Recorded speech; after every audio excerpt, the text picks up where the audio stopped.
What's the creepiest, obsessive thing you have done? NSW. Every time I had a crush on a boy, we would have the happiest Sims life together in a beautiful house with adorable kids. Masturbated to every single girl in my junior year yearbook. I started off by opening a page, looking at that page and deciding who the hottest girl on that page was, and then imagining a sexual encounter with them. This went on for a few weeks until I had already done all the pages. At this point I knew that I needed something more, so I started at the beginning of my yearbook, the freshmen, and worked my way all the way over to seniors. The concept of masturbating to someone that I never would have thought of before solely because they were next on the list actually made it quite easy. I didn't skip fat girls or even girls with special needs. I motored my way through all of it. By the end of my senior year I had successfully had erotic fantasies and masturbated to said fantasies with every single girl in my yearbook, and by association my high school. It's my biggest achievement and yet I've told no one. Motored my way through it. I went through the whole phone book and called all of the numbers with my crush's last name until I found the right one. I was 8. It actually amazes me how much time I spent dialing numbers of strangers in the phone book until I found the right number when I was young. IT was a different world then, man. Facebook creeping, which I've come to learn is actually normal, but I still feel like a total freaking scumbag when I do it. The worst thing I've ever seen though. I work in a deli at a supermarket. One of my co-workers is a college girl who always works the counter. We had a regular customer that always requested that she waited on him. He was younger but really thin and pale and just gave off the vibe as weird. This wasn't really much of an issue because we pretty much all have regular customers that prefer us because we get to know the people we serve pretty well. Eventually he started to give her his number and whatnot. She wanted nothing to do with it because she had a boyfriend and generally did not find the customer attractive. She started to avoid him when he came in. If we saw he was approaching we would have her go back into the kitchen and work there for a few minutes as to avoid having to deal with this dude. One day towards close I was on my break, so she was the only person in the department and she had to serve him. As she was getting him some coleslaw, he whips out a video recorder, not a phone, but a legitimate freaking camcorder, records her, and says, "I'm saving this one for later, babe," and winks. He hasn't returned. He doesn't need to return now. He has all he needs on camcorder. Back in middle school I used to be obsessed with the band Boston. I was able to get a hold of Tom Scalz's number and called him one weekend. He wasn't very happy about it and told me to never call there again. I was heartbroken. Some friends of mine discovered Jerry Garcia's home phone number back in the early 90s. We jumped on a conference bridge. We were phone freaks and called him up. We figured he wouldn't answer or he'd just hang up on us, but he was actually curious about who we were and how we were able to make free phone calls. Cool guy. Back in like 3rd grade, I had a little crush on this girl, so I went straight up to her and was like, "I like you. Don't tell anyone or I will kill you." Very subtle. When I got my cat it had diarrhea for a few days, and it was wearing a cone after getting neutered, so it couldn't clean itself. Every time it took a crap it would rub its butt on the floor, carpet, bed, pillow. You get the picture. Brown stain everywhere. After the 2nd day of this, whenever I heard that litter box sound, I would grab the baby wipes and run to the cat as fast as I could. After a few days I started saying, "Let's check out that butt" every time it went to the bathroom. The voice slowly got deeper and more gravely, and for the next month, every time the cat went to the bathroom I would chase after it saying, "Let me check out that butt" in a deep, dark voice, and then say, "Oh, oh, oh, that's a clean butt," after staring into its butthole. I have no idea why I started to do that, and I don't anymore, but every time I hear that litter box scratching I want to go look at my cat's butt and talk dirty to it. When me and my friends were in middle school we used to play a lot of extreme hide and seek. My friend, let's call him Chuck, had a house perfect for it. Lots of obstacles and crap. Anyways, Chuck also had a really hot sister. Her room was off limits, but one night I decided to sneak in there anyways. I was never really obsessed with this girl, but the off-limits factor and my hormones got the best of me. I end up going through a few of her dresser drawers and stumble across a vibrator. I decide to put a good lick on it and shove it down the front of my shorts for a few seconds. I went home that night convinced I had pretty much had sex with Chuck's hot sister. That's pretty gross. High five. I was in love with a girl at school. I knew what bus she'd take home so I would be by the gate she left the school at. There were 3 exits to our school, just so I could get a glimpse of her. In my last year of school, we ended up sitting next to each other in biology class and became friends. My obsession became bigger. We saw each other often and would talk all the time, but I was never brave enough to do anything about it. In my eyes, she was way out of my league. Anyway, 10 years later, we started talking on Facebook. Good laughs and talking about old times. She then dropped an A-bomb. She used to go through a certain gate after school to get a glimpse of me. She asked the teacher in biology class if she could sit next to me because she thought it would help her grades. She wanted me to ask her to prom and dropped hints everywhere, but I didn't pick up on them. She told me that all she wanted to do was be with me. I wish there was a happy ending to this story, but there isn't. I was in a relationship at the time and so was she. Now, I'm single but she's in a different relationship and such. If I could have one wish, it would be to go back and talk to my 16-year-old self and tell him about this stuff. Well, that's genuinely disappointing. In my first year of university, I developed a friendship with a girl with crazy long brown hair. She'd come over and we'd hang out and do whatever completely non-sexual things that friends do. Then after she was gone, I'd collect up whatever crazy long strands of hair I'd find over my place. Kept them in a drawer. Slowly built up enough to make a big ball of girl hair. Apparently that wasn't enough to scare her off, and we'd make jokes about I could eventually make a clone of her. Dated happily and lived together for 3 years before it all fell apart. Good times, good times. I should go back to uni. A big ball of girl hair, that is more creepy than most of these sex-related posts. When I was in 2nd grade, there was a girl I liked, so I went behind her and plucked her hair so that I could clone her. I didn't know it was impossible yet. Cause if it had been possible, you totally would have done it. My creepy thing pales in comparison, I think, to ARP story, but I'm extremely ashamed and embarrassed of my behavior and am therefore using a throwaway. My ex-girlfriend and I exchanged Facebook passwords while we were dating and we left each other stupid cutesy notes. I barely logged on and didn't read her messages or chat logs. Yet, we broke up after about a year when she cheated on me, leading to an anxiety attack and a bout of pretty serious, not quite debilitating, depression. It's bad enough to visit someone's Facebook page after breaking up, but I decided to see if she still had the same password. I had defriended her and she had blocked me at this point. She still had the same password, which, oddly enough, had my name in it. I logged on nearly daily and checked her messages and sometimes saw her typing to her friends in real time. Sometimes I looked at pictures of us together, which I no longer had access to since she had blocked me, and just sat and watched her type to her friends and flirt with other people. This went on for about a month before I became disgusted with myself and snapped out of it. I threw away everything she had ever given me and deleted any electronic tracings of her. It's been about a year and a half after we broke up, and since then, she had unblocked me, sent me a friend request and had her friends message me about how she missed me. I ignored all of them. I don't know if she still has that same password. She probably doesn't. I'm not gonna bother to find out. I am now able to look back soberly on the entire affair and realize I had been childish to react so emotionally, and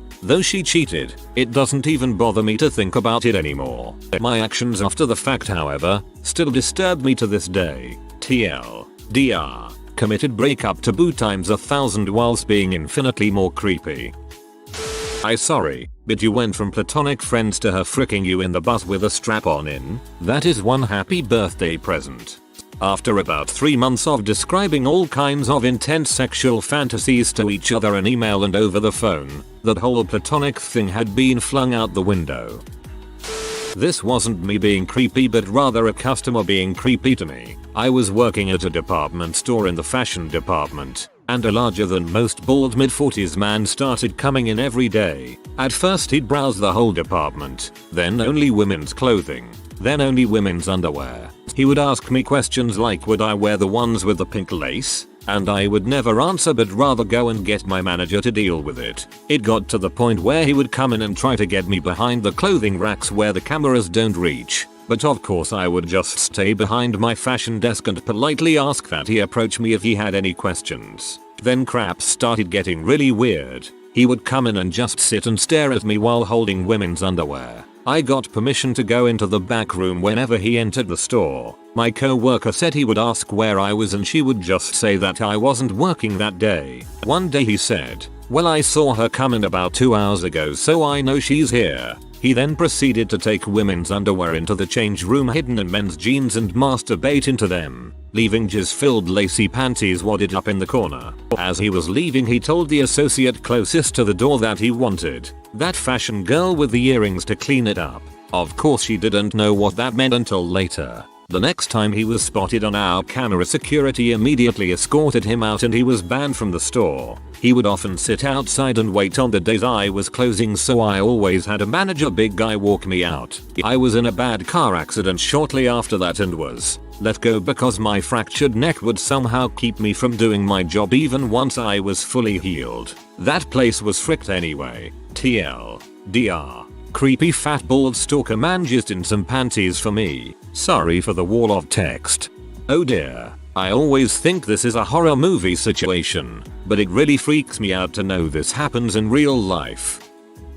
My buddy and I used to skate every Saturday. So one Saturday my buddy and I make plans to go to a skate park pretty far away. I wake up and decide to give my friend a holler. Pre-cell phones. Only home phones for both families. No answer. Call back 30 minutes later. No answer. Call back 30 minutes later. No answer. Proceed to do this another 10-15 times, in shorter time intervals. Called my friend a total of 38 times in like 3 hours. His dad finally picked the phone up, cues me out, said I was to never call again. Had to explain via email to my friend and his family that we had plans to skate and I was waiting on him to leave. Turns out my friend went to the mall with his mom and forgot we made plans. I felt like an obsessive jerk, and ever since, that group of friends shunned me and constantly felt I was too obsessive. It made me sad for the longest time, till I went to college and became incredibly sporadic with what I was doing and plans.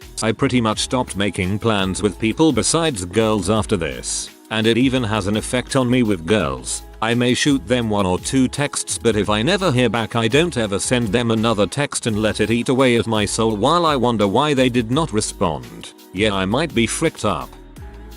In elementary school we did the whole incubate and hatch chickens project, and they let us name the eggs. I named mine after a girl I had a crush on, who was in the class. I didn't discuss it before or after. I just shot my hand up and demanded one egg be named that. It never hatched. Much like our love. I expected this to end with you doing something sexually disgusting with the eggs for some reason. In grade 8 I had a huge crush on a girl. I was also going through the early stages of puberty, so I was super frisky. One time walking down the empty halls I saw her jacket hanging on the coat hooks. I went up to it and humped it for a second. Just for a second. Just to see what it was like. Created a fake alias before Facebook existed, befriended my ex on LiveJournal and eventually MSN Messenger just to keep talking to her. Got caught and was completely embarrassed. God, I was such a frick tool back in high school. Life lessons. They have an odd way of showing themselves. I once dated a girl I was crazy about. Turns out she was bipolar, but she was super hot and super smart. She came on strong in the beginning, but her interest faded and she started doing some fricked up crap. In a fit of insanity, I used to take the hair she would leave everywhere and put it under my shirt against my heart, as if that would guarantee me some sort of power over her. TLDR. Obsessed about my girlfriend. I stole her hair to steal her power. I once went on a trip with my girlfriend and 2 of her female friends to Ibiza. We rented a house together and had adjoining rooms. I'm sexually attracted to both her friends and they're kinda flirty with me, in an innocent okay with GF way. Anyways, one morning the 3 of them decided to go to another island for the day. I stayed behind in the house sleeping my hangover off. Anyways, one of her friends had left her panties in the bathroom and I just got a weird idea. I went into their room, looked through their closet and grabbed some of their underwear, and started masturbating while wearing them on my face and putting them in my mouth. Since the sensation was so awesome, I did the same thing a couple of days later when the three of them went to the beach. Probably the creepiest, most perverted thing I've ever done, but hey, no one got hurt. The underwear were clean and put back and worn without any complaints. Still turns me on thinking about it, and sometimes I wish we could visit either of them so I could steal a pair of panties and just hide them in my closet and take out whenever I have the urge. Reminds me of the story where the dude got caught sniffing his sister-in-law's panties or whatever. Don't end up like him. It doesn't go well. Had a bat to a picture of a random girl in a sports crowd whilst the TV was on pause. In my defense, she was hot and I hadn't masturbated for over 2 hours. When I was about 14, there was this guy who I talked to online a lot but I had never met, but my sister had. Kind of a weird story. Anyway, I had a gigantic crush on him. He lived about 8 hours away and my uncle happened to be going to his city. I gave my uncle his address and begged him to drive by his house and get a picture of it. Surprisingly, my uncle delivered. I cried when I got the picture and I set it as my desktop background. I also thought it would be a good idea to randomly send the guy whose house it was the picture one day when we were talking on AIM. He was weirded out, to say the least. It's cool now though, cause we've been dating for 6 years and lived together. I considered creating a throwaway for this story, but meh, it was pretty harmless and I still think it was hilarious. I used to live in New York and late one Sunday 10ish, I was on the subway going back home. There was a young hipsterish couple embracing and kissing and talking, kissing and talking. It was gross and annoying. I mean, not really overly gross, but I was in a bad mood and it was Sunday evening and there was a lot of track work being done with a lot of stopping in the middle of the tunnel and a usual 10-15 minute subway ride was taking forever. So anyway, we're finally approaching my stop, so I stand up and start moving for the door. And so does she. Without him. As we both exit the train, she stops just by the doors and they longingly stare at each other as the door closes. I'm standing behind her and I make my eyes huge and make eye contact with him with an evil grin on my face. I point at her and mouth the words, "I'm going to kill her." As his train pulls away, his look of horror was brilliant. I knew he had at least 5 minutes before he could get off at the next stop, run up above ground and use his cell phone to call her. Anyway, so then I just went home and ate a sandwich or something. I told my roommate at the time and he thought it was horrible, but hilarious. We discussed the possible long-term effects that I didn't take into consideration at the time. Like, the guy probably got off at the next stop, called her freaking out about some guy following her and what he saw me do. Then she developed a complex about being followed, resented him for her complex and they broke up. Or a million different scenarios. I do feel bad about it, but at the same time I find it hilarious. I know the Reddit usernames of at least 8 people who go to my school, and I barely talk to any of them. I hate stalked a Redditor for a couple of months. I'd idly find myself checking their posts. Oh wow, yeah, still keeping up with the pathological lying I see. Oh, another gone wild post. Post more about your fiance. Maybe you'll hide your utter lack of personality. Not me, but when I broke up with my ex of 2 years, she knew my username on my Reddit account and checked every post I made. She never told me about it until a couple months ago. I still use the same username to turmoil her. Hi Nicole, you're crazy. To torment her. FTFY. Going with the throwaway on this one. My mother was a drunk while I was growing up and for basically all of my puberty. I'm female. She was in and out of halfway houses and recovery programs. I lived with just my father, who was abusive emotionally and physically. Anytime a positive female adult would come into my life, I would get attached to them way more than I should and would, with most of them, spend time imagining them being able to take me away from the situation I was in. Somebody that wouldn't constantly tell me what I was not, and who was motherly. One of these women was my Spanish teacher. All the teachers had their school email address, so I made a fake Hotmail address and emailed her pretending to be a student from another school asking questions about Spanish class in Spain. We emailed a lot, but eventually I probably took it too far by indirectly typing that I lived in the same neighborhood as her. This wasn't true, just was part of my alter ego. So she got nervous and told me to get help. It stopped after that. I also had the same attachment to my therapist and it started to develop for a couple other adult women but never got far. I keep some trophies from people I have gotten revenge on. Physical objects that help me remember and relive my victories from time to time. I only have maybe 3 trophies. One is a glass jar, another is a key, another is an employee file. I broke into my true love's house and passed out in her bathroom with a pair of her panties on my face after huffing Freon I liberated from her air conditioner. I was going to write something, but I've got nothing on you, man. Good story. All I did was drive past my ex's house once. Yeah, for reals. Now my story just seems lame. About 2 years after a girl led me on 4 weeks then ditched me for someone else, I still smoldered over it. So I had a street sign made of her name. Real professional looking, with a block number and direction. I found a new subdivision where the streets had been paved but no construction started yet, and at the edge of the land there was a sewage treatment plant. I took a photo of the sign mounted on a post with the plant right behind it. Then I mailed it to her anonymously with a typed note stating, "Thanks for treating me like sewage. You'll be known by that smell forever." I had a crush on a boy in my apartment complex. We had mutual friends, but hardly ever spoke. In the winter, I'd pour water on the parking lot and sidewalk so one of us would slip and fall and be forced to help the other. I ended up busting my butt and that helped zero. I pretended my friend's dog went missing and put flyers everywhere in his building and hid the dog. We got lots of phone calls, but none from him. Then, I got really drunk and climbed the tree next to his bedroom window. I climbed out on the limb, slipped and swung upside down like a freaking possum or some crap. The limb broke and I fell to the ground and passed out. Woke up wet with dew the next morning. We are now Facebook friends.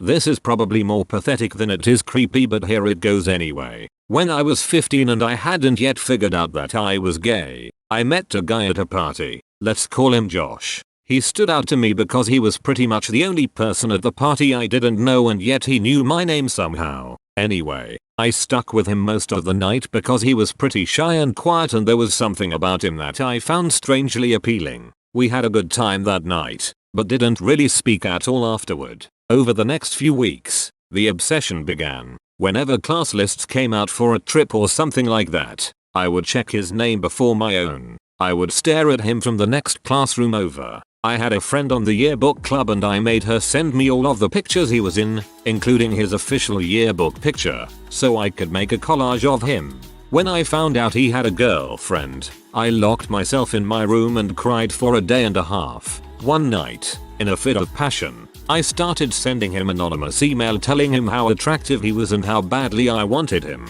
He naturally assumed it was a girl who was emailing him, so when I finally broke down and told him it was me, he assumed I did it as a joke. I had a reputation for being a bit of an butt. When I assured him that I wasn't joking, he was more creeped out than ever and for the next few weeks avoided me whenever he could. Then I sent him emails saying, "You said we could be friends, why aren't we friends?" Which certainly didn't help my case. Eventually, I moved on to obsess over other guys, but I never out-creeped what I did to Josh. A few years have passed and by a strange turn of events, Josh is now one of my closest friends. We don't discuss my obsessive behavior very often, but when we do, we can laugh about it. TLDR. My obsession over a near stranger helped me realize I was gay and he learned to never talk to anons on the internet.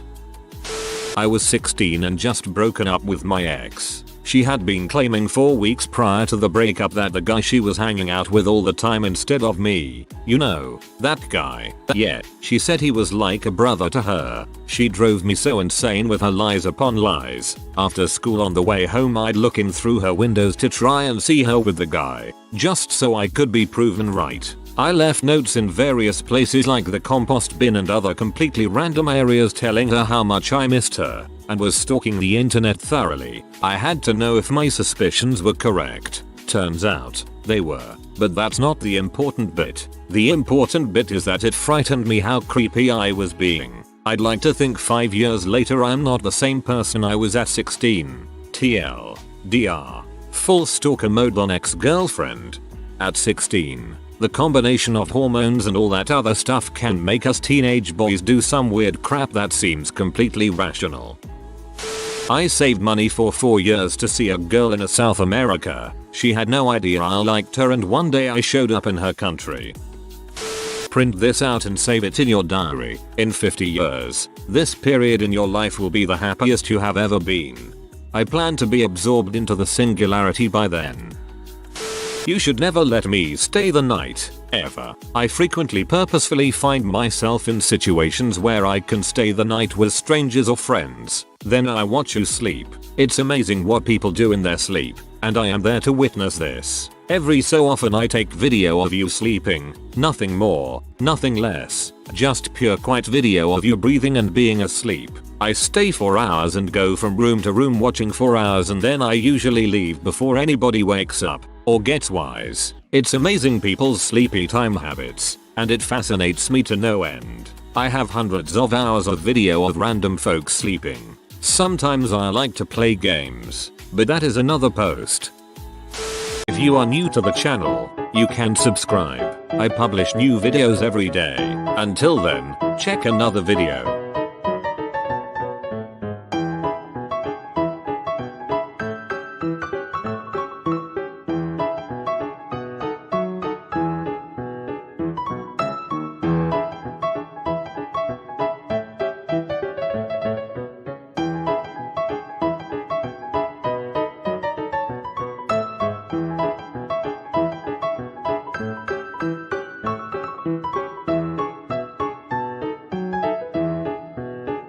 Bye for now.